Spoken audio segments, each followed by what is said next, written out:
A1 TV news ವೀಕ್ಷಕರಿಗೆ ಸ್ವಾಗತ. IPL cricket betting ದಂಧೆ ಮೇಲೆ ಗ್ರಾಮಾಂತರ ಪೊಲೀಸರ ದಾಳಿ, ಮೂವರ ವಶಕ್ಕೆ, ಮೂವರು ಪರಾರಿ.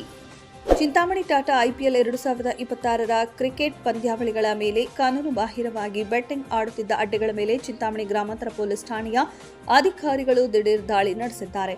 ಕಾರ್ಯಾಚರಣೆಯಲ್ಲಿ ಮೂವರು ಆರೋಪಿಗಳನ್ನು ವಶಕ್ಕೆ ಪಡೆದಿದ್ದು, ಮತ್ತಿಬ್ಬರು ಪೊಲೀಸರನ್ನ ನೋಡಿ ಸ್ಥಳದಿಂದ ಪರಾರಿಯಾಗಿರುವ ಘಟನೆ ವರದಿಯಾಗಿದೆ.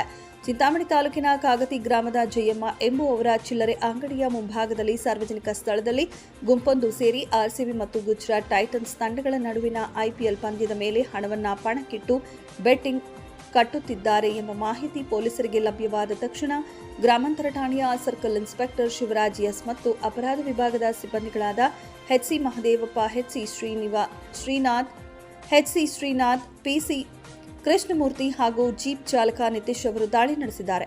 ಬೆಟ್ಟಿಂಗ್ನಲ್ಲಿ ತೊಡಗಿದ್ದ ಕಾಗತಿ ಗ್ರಾಮದ ಮುಬಾರಕ್ ಬಿನ್ ಸತ್ತರ್ ಸಾಬ್, ಮಣಿ ಬಿನ್ ಶ್ರೀನಿವಾಸಪ್ಪ, ಮಣಿ ಕೆ ಬಿನ್ ಕೃಷ್ಣಪ್ಪ ಎಂದು ಗೊತ್ತಾಗಿದೆ. ಇನ್ನು ಪೊಲೀಸ್ ದಾಳಿಯನ್ನ ಕಂಡು ಸ್ಥಳದಿಂದ ಪ್ರವೀಣ ರೆಡ್ಡಿ, ಶ್ರೀಕಾಂತ್, ಮುನಿರಾಜು ಎಂಬುವರು ಆಗಿದ್ದಾರೆ ಎಂದು ಹೇಳಲಾಗ್ತಿದೆ.